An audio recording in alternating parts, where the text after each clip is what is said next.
नमस्ते everyone, welcome back 11 days of meditation challenge में आप सबको बहुत बहुत स्वागत है। आज करते हैं श्री गणपति जी के ध्यान, दिवाली स्पेशल ध्यान।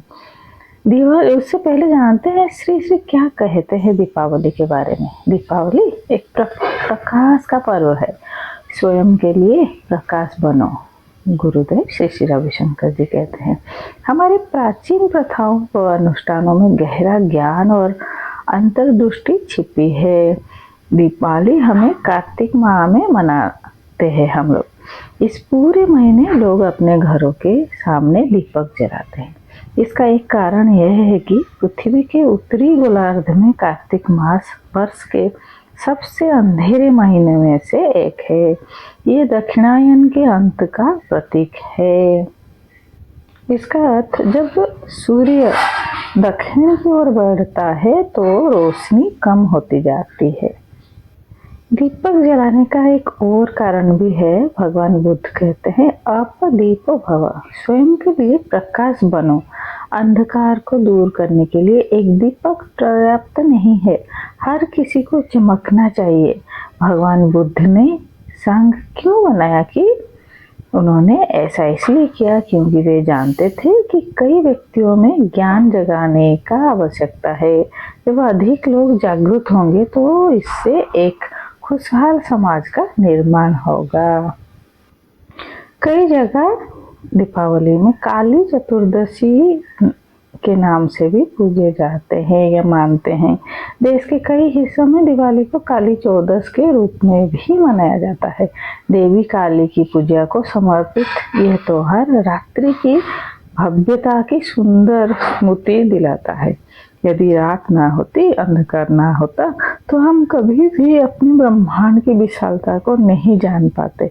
हम कभी नहीं जान पाते कि अन्य ग्रह भी है। ऐसा प्रतीत हो सकता है कि हम दिन में अधिक देखते हैं और रात में कम। लेकिन रात में जो हम जो देखते हैं वो संपूर्ण ब्रह्मांड है। जब हम अल्प वस्तुओं के लिए अपनी आंखें बंद कर लेते हैं तो हम उन्हें किसी बड़ी वस्तु के लिए खोल देते हैं। यदि आप ध्यान दें तो आपकी आंखों की पुतलियां कृष्ण रंग की है। इन्हें काली भी कहा जाता है। अगर हमारी आंखों में काली पुतली ना हो तो हम कुछ भी नहीं देख पाएंगे। श्री श्री कहते हैं माँ काली ज्ञान की प्रतीक है। वे ज्ञान की जननी है। वे कोई ऐसी देवी नहीं है जो अपनी जिह्वा बाहर निकालकर आपको डराने का प्रयत्न कर रही है। यह सब मात्र चित्रण है। ये एक ऐसी ऊर्जा है जिसका वर्णन हम अपनी बुद्धि से नहीं कर सकते या समझ नहीं सकते। इसे केवल अनुभव किया जा सकता है। काली भगवान शिव के ऊपर भी खड़ी है। शिव का अर्थ है अनंत मौन। जब हम शिव के अद्वैत गहन मौन का अनुभव करते हैं तो हम समझते हैं कि हम हमारा अपना स्वरूप है। जहाँ हम स्वयं को उच्च ज्ञान के लिए खोलते हैं, वहाँ हम काली की ऊर्जा का अनुभव करते हैं। यही है गूढ़ रहस्य। इस दुनिया में सब कुछ ऊर्जा का ही खेल है। हम दिवाली पर धन की देवी माँ लक्ष्मी का भी आह्वान करते हैं और उनका आशीर्वाद मांगते हैं। वे अपने साथ साहस और रोमांच की भावना लेकर आते हैं। आप जानते हैं धन प्राप्त करने का जो विचार है ना, कई लोगों में रोमांच पैदा करता है। इसलिए धन के देवी का दूसरा संकेत रोमांच की भावना है। तीसरा लक्षण है सौंदर्य और प्रकाश। वे एकांगी भक्ति पसंद करती है। इसे दर्शाती हुई एक सुंदर कहानी है। कहते हैं कि जब आदि शंकराचार्य केवल 8 वर्ष के थे तब उन्होंने कनकधारा सूत्र की रचना की थी, जो एक बहुत ही लयबद्ध, शक्तिशाली और अर्थपूर्ण छंद है। कनकधारा सूत्र। कहानी यह है कि एक दिन आदि शंकराचार्य भिक्षा मांगने के लिए एक घर के बाहर खड़े थे। घर की महिला इतनी गरीब थी कि उसके पास चढ़ाने के लिए केवल एक करौंदा था। उसने उसे उनके कटोरे में रख दिया। ऐसा कहा जाता है कि उसी की भक्ति से प्रभावित होकर आदि शंकराचार्य ने लक्ष्मी देवी की स्तुति में कनकधारा सूत्र गाया और देवी ने घर में सुनहरे आंवलों की वर्षा की। है जो कहानी आदि शंकराचार्य के पीछे। तो दीपावली का इतनी सारी महत्व है। आइए अब करते हैं ध्यान।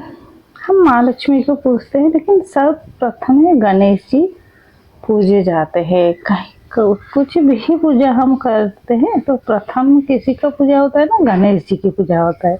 आज करेंगे गणेश जी के नाम से ध्यान। गणेश जी हर पूजा में अवस्थित है, हर जगह अवस्थित है, हमारे अंदर भी है और हमारे बाहर भी है। ऐसे समझ ले, हर सांस में गणेश जी है, अंदर भी है और बाहर भी है। ध्यान करने से पहले कुछ सुखमय वार्म अप कर ले। दोनों हाथ को झाड़ ले और अपने सिर को लेफ्ट एंड राइट थोड़ा झुका ले। थोड़ा भस्त्रिका कर सकते हैं, प्राणायाम कर सकते हैं। 9 राउंड ऑफ नाड़ी शोधन प्राणायाम जरूर करें। फिर उसके बाद रीढ़ की हड्डी सीधा रखें और गर्दन सीधी रखें। आराम से बैठ जाए आरामदायक स्थिति में। और पास में अगर आपका हाथ में कहीं लेदर की आइटम शरीर में है, बेल्ट है, वॉच है, पर्स है तो उसको थोड़ा दूर रखें। मोबाइल को साइलेंट मोड पे कर दे। एक ऐसी जगह चयन करें जहाँ आपको डिस्टर्ब ना हो। रीढ़ की हड्डी सीधी, गर्दन सीधी। एक मुस्कान के साथ हम करेंगे ध्यान। एक गहरी सांस अंदर और निकालते हुए बाहर। धीरे से बाहर निकालें। एक लंबी गहरी सांस अंदर भरे। टेक ए डीप ब्रीथ इन।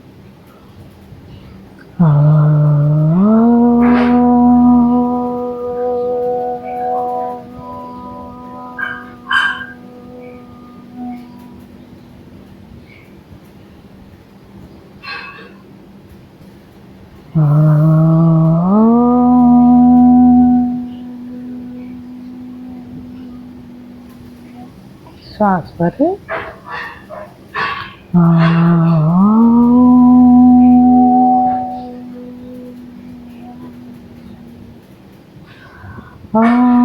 वक्रतुंड महाकाय सूर्यकोटि समप्रभा निर्विघ्नं कुरु मे देवा सर्वकार्येषु सर्वदा। मन मन गणपति के नाम स्मरण करते हुए शरीर के चारों तरफ घुमाएं अपने मन को और धीरे से मूलाधार चक्र पे अपने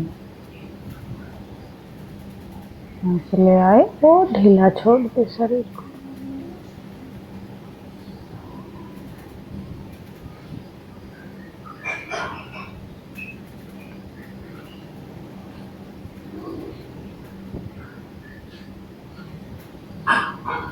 मन शांत, शरीर शांत। मन को चारों तरफ अपने शरीर में घुमाते हुए शांत हो जाए और सिर की चोटी के ऊपर ध्यान ले आए।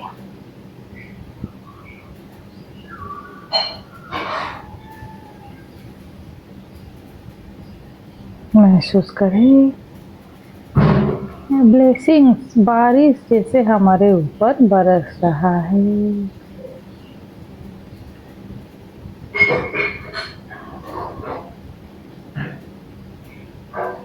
एक लंबी गहरी सांस भरे और बाहर निकाले। कुछ समय इस स्थिति में बने रहे। मन एकदम शांत हो गया। जब भी आपको पूर्णता का एहसास हो, दोनों हाथों को मसाज करते हुए अपने चेहरे पे लगाएं। कुछ समय इस स्थिति में बने रहे। जब भी आप कंफर्टेबल फील करें, आँख खोलने के लिए मन करे तभी आप आँखें धीरे से आराम से खोलें। अगर मन हो कुछ समय इसी स्थिति में बने रहने के लिए तो आराम से इसी स्थिति में थोड़ी देर आप रहे, शांत होके बैठे। जब भी पूर्णता का एहसास हो तभी आप आँख खोल सकते हो। Stay healthy and stay happy. Channel को सब्सक्राइब करें और ज़्यादा से ज़्यादा लोगों को शेयर करें। ध्यान प्रत्येक दिन करना चाहिए, 5 मिनट के लिए क्यों ना हो। ध्यान की आवश्यकता हमें बहुत है, मानसिक स्थिति को सुधारने के लिए, शारीरिक स्वस्थ लाने के लिए ध्यान की आवश्यकता।